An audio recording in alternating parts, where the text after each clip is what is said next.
All right, so if you do have this and you want to bring it up, fine. If you want to just look on the screen, that's fine. If you don't have it, you say you never gave me that, then talk to me during the break, and I'll stick it on a flash drive and let you have it. This, rather than really it being the book, is more the PowerPoints. All right? So when you look at the stuff that's in here, what do we want to concentrate on? Object-oriented programming. That's about it.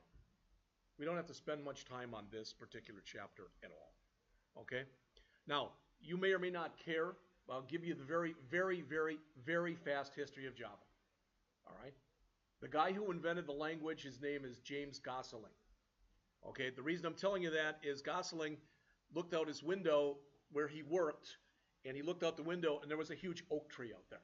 So what does that have to do with anything? Because it wasn't originally Java, it was called Oak. And when he went in to patent the language, he found out that there was already a language called Oak, so he couldn't use it. Story has it that that day he was sitting around with a bunch of friends, and they were having coffee. That's how the name started. Probably more than you care to hear, but at least you've heard it. All right. The big thing about Java is it's designed to be cross-platform. Okay? It's the mantra for Java is WORA. Write once, read anywhere. Okay? It used to be write once, read everywhere, but instead of calling it war, some people were calling it whore. Don't ask me why. I mean, because people are stupid. But so what they changed it to write once, read anywhere. The idea is that if I go and create a Java program on my machine here, okay, then I take it over to a Mac. All I have to do is recompile it. I shouldn't have to change a flaming thing, and it should run. If I take it over to a Unix box, if I take it over to a mainframe, I shouldn't have to make any changes. None. All right? That doesn't always hold true, but it pretty much does. There's two main types of Java programs. We are going to concentrate in here almost exclusively on the first one, applications. So if I say apps, I don't mean an Android app. I mean a Java application, which is a standalone program. These are the ones like we created already at the end of last semester, for those of you who were in the class. All right. If you are interested, all right, and I'll probably end up giving you the code for this if I can find it. But I did do lectures on applets. One of the ones I did on an applet, literally you build a thing that looks like a thermometer, all right, and there's a slider with it, and as you go up and down, the temperature goes up and down, and that's done as an applet. And if I can find that code, I'll give you that stuff. All right. So, yeah, you know what a program. Let me just say that as far as this goes, you know, and this is me speaking. This is probably the kind of stuff that I can get in trouble for saying stuff like this. But in my opinion, if you aren't already thinking about what you want to do in May, you're being really foolish. And I don't even think it's a bad idea to start sending out resumes already. All right? And I've heard that before. You raise your hand, well, what if I get offered a job? You know, that's a good problem to have. You know, when I was in high school until I finished my junior year, I was 5'2". Every girl I liked was a half a head taller than me. But man, it would have been really nice then rather than thinking, boy, I wish I had a girlfriend, to have two. And the only reason, the only correlation I'm drawing is it's better to be in school and have a job offer than finish school and not have any offers. The other thing too is the only way you get better at interviewing is, here's a surprise, to interview. I've been at interviews already when I've been unbelievably comfortable, really. And I've been at other ones. Maybe I told you about this when I interviewed, and I ended up taking the job, but I interviewed at 2 departments, and this wasn't the one. I had a guy who talked to me for an hour and a half. He put his feet up on the desk here, and I looked at his shoe. And all I kept thinking is I looked at him where it had a hole in it. And I wasn't even listening. After a while, it was like, God, I would rather be dead than work with this guy. Literally. It was that bad. Okay? But again, it helped me, and I had to learn how to get through an interview I didn't even really want to be in. All right? So, you know what hardware is? If you don't, you should be in the other program. How's that? All right. You know what software is. Again, we're creating application software in here. The other job, the job I was telling you about where I saw the guy's shoe, I would have been an operating systems programmer. I can already tell by the way I am, that would have been the wrong fit for me.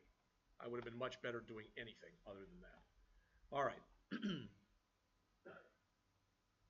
You know what an algorithm is. I mean, the stuff that's in here, I'm going through this fast, but you know what this is. Java is an example of a high-level programming language. All right? Just so you see this, I'm going to do it before your very eyes here.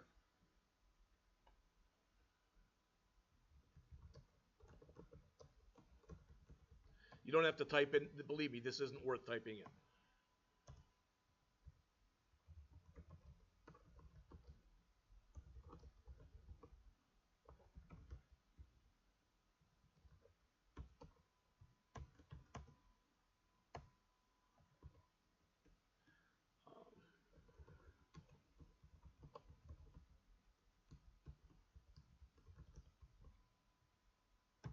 Okay? That's probably the simplest Java program you can write. But what I want to get across to you is every Java program that we do will have a class in it. This file will have to be saved as hello.java. And it'll have to be this caseness. I want you, and the only way I can do this to enforce it is to take off if you don't listen. The names of your classes should always be capitalized. So if you were to save this like this, and you saved it as little h, it would still work, but I would take off for that because that's not the way people do it. That's all I can tell you. All right, so I'm going to expect you to follow the main rules that everybody has. All right, and I don't remember if that's public. This might be, and it's probably static. I don't know if it's public or private. I don't remember, and it really doesn't matter. We're going to get into it anyway. You're going to see it soon. Okay? And don't worry about what it means. All I'm trying to show you is, even to do something as simple as writing a word on the screen, you have to create a class and you need a main. All right? Until we get to almost the very end of this, everything we do is going to be like we did before. I did try one of these. You can write GUI programs in IntelliJ. I already have one out there. All right? But 90% of the stuff that we do in here is going to be non-GUI. But you're going to know the language. I will tell you that 100% of the stuff that we do when we get to the Android portion will be GUI. We won't do anything Android from a command line. You can, but we're not going to. All right. So Java is an example, like C# of another high-level programming language. All right, you know what this stuff is. You know, you should feel fairly comfortable if you go in for a job interview and somebody asks you. Now, no one's going to say, Amin, tell me the 63 keywords in the Java programming language. Amin takes a deep breath and shoots out about 10 of them, and they're like, oh, you missed like 50, you get out of here. It's not going to happen. But they will expect that you know what keywords are, what operators are, what syntax is, what an identifier is, rules for naming identifiers like the class one I just gave you. All right.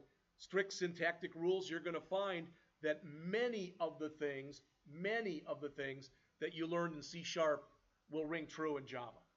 You know, I've said this to you before. To me, in many ways, Java is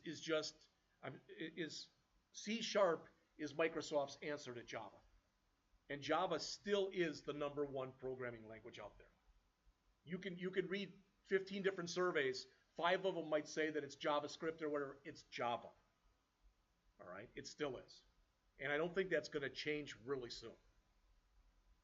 All right, so there's their example. Okay? So you've got this stuff on here. It's, so what is this? This is a class header. Every Java program that you write, that we will write in here, will have public class followed by something. Again, this has to be saved as hello world.java. with a capital H and a capital W. Does that make sense to everyone? It's not my rules, it's Java's rule.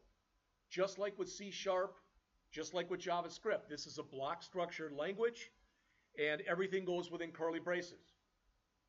Just like C#, we got a main. And you can raise your hand and say, well, you know what? We didn't have a main in C# when we did GUIs. Yes, you do. You just never had to touch it. It was in your application start. There was a main in there. It was written for you and it did stuff for you automatically. All right? This is a method header. By now, again, I could see this. Dominic goes in for an interview. He's sitting down there. And they say, Dominic, you're in here for this interview, for this job for a Java programmer. Can you tell me the difference between the three main Java access modifiers? Public, private, and protected. That's the kind of question you could be asked at an interview. Easy. Okay, Jeff, then what's the answer? Public basically means it's accessible to anyone and everyone. So it can be called from not only from this class, but a public method can be called from another class. It's public, available to anyone. If this is said private, it could only be called from within this class. That's it. It's private. What we will get to in about 2 weeks is we're going to talk about inheritance. And with inheritance, we will have, in fact, the program that we're going to do by that time, it's going to be the most complex program in the Java part because we're going to have an interface file that we create.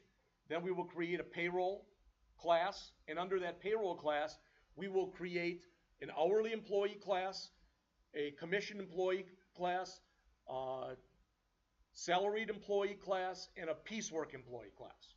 We will have all of those. All right? And some of the stuff that's in there can conceivably be protected. So if something is protected, it's available to the parent and to any child. So it goes all the way down the inheritance hierarchy. All right.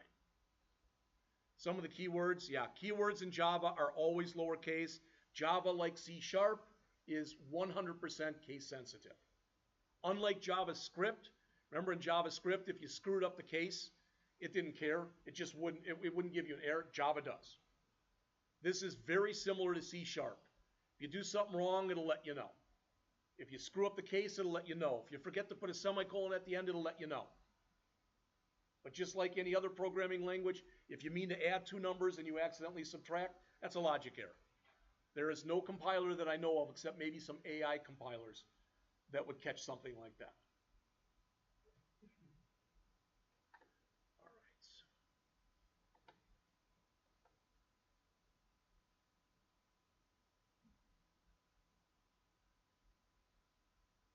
You can do stuff like this, where you put stuff on separate lines.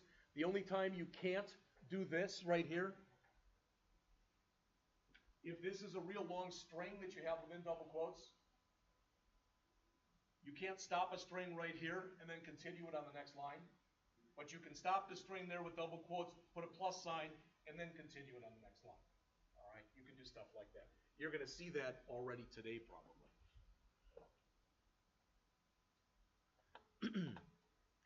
This is going to look very similar to the stuff we did in C#. Java has, and I think I said this last semester, but I'd rather repeat it. Java has what are 8 primitive data types: byte, int, long, short. Those are the int data types. Double, float. Those are what are typically referred to as the floating point types. Char and Boolean. And I just call these the miscellaneous types. All right. There is string. This is not a data type. All right. This is a class. It's a big thing to realize. It's not a data type. All right.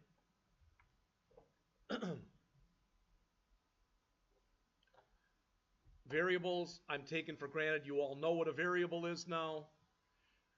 This is another question I'm just showing you here. You could be asked, all right? What Java does, just so you hear this, the way that Java actually works is when you go and you compile a Java program. Remember how we compiled last semester? No, you don't, because we didn't compile. Java interprets first. So if I've got a program that I create that's called payroll.java, and I go through the steps like we did last semester, if it works, it actually creates a file that's called payroll.class. That's the file that gets compiled. So what it does is it interprets, then it compiles. All right. The reason I'm telling you that is the software that makes it happen is what's called the JVM. It's the Java Virtual Machine. It's been built into virtually every computer for about the last 20 years. All right, so it's not anything special. It's no software you have to add, etc. That's why that typically people who don't even have Java on their computers can run Java programs if they've got the class file or whatever. All right. All right. So this is what they go through. Your files all have to have a .java extension on them. Okay. By now, hopefully at least, you all know, understand, etc., what syntax errors are. All right. They go through that class file that gets created. That's what's known as being Java bytecode. All right. That's what gets compiled into your actual executable. All right. And it's interesting because I'm throwing this at you now, and you probably don't care anyway. But there's the Java virtual machine. When we get into talking about Android, it's not the JVM anymore. It's the DVM. It's the Davlik virtual machine. And Davlik, hopefully I'm pronouncing that correctly. It's a town, I think that's in Finland or something like that. I don't know how they came up with that name, but somebody did. So they go through this. It says Java is often referred to as an interpreted language because it interprets and then it compiles. So see what's happening? All right, so, and now that I'm thinking about it, most programming languages that both interpret and compile, they interpret first, then they compile. Please listen to what I said. Most programming languages that both interpret and compile, they interpret first, then they compile. Did you hear what I said? Because I said it backwards a little bit ago. Java compiles first, then it interprets. So it compiles into a class file. It interprets that using the Java virtual machine into your executable. All right. All right. Java is meant to be portable. I already mentioned that to you. No big thing there. And that's what they're saying here. There are a lot more versions of Java than this. Okay. I will tell you, I told you this last semester. I'm going to say it again right now, that you don't have to do it this second, but you should go out to java.sun.com when you get the chance. As soon as you do that and you hit enter, it pushes you off into oracle.com, something else. I don't care. But this is where all the magic of Java takes place. So Amin's working on a program and he's having problems with some kind of a string method and he can't figure out what the problem is. So you go out here, you go down to where it says Java APIs over here, and then you start searching. You go grab the whatever one you want, it doesn't really matter. But you start looking through here, and sooner or later you're going to find strings. And then you can go through there and you can click on it, and it will show you all of the different things that are available underneath there. All right? But part of being able to understand the language is to know where to go when you've got a question.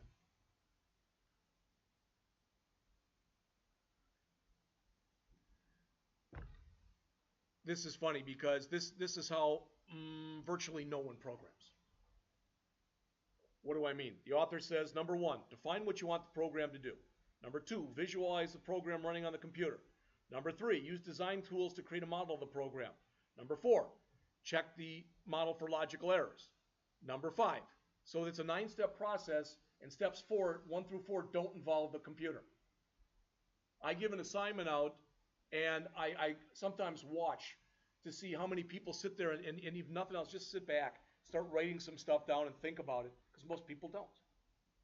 You've all got it ingrained in you, and I do the same thing. All right.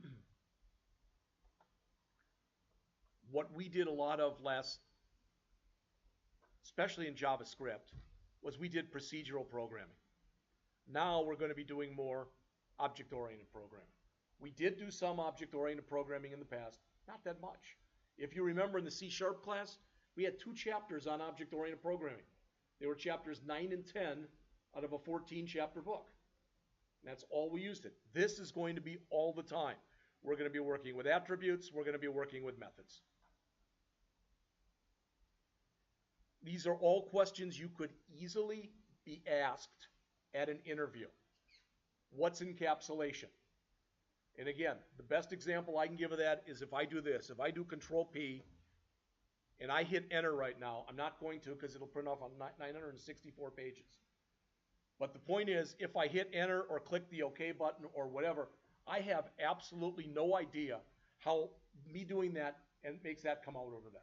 I don't know. I don't care. You know, I got in my car this morning, I put it in reverse. Okay? And I pulled out from my parking spot. All I cared about was that when I put it in reverse, it didn't go forward. Because if it did and I put gas there, I might go through somebody's window.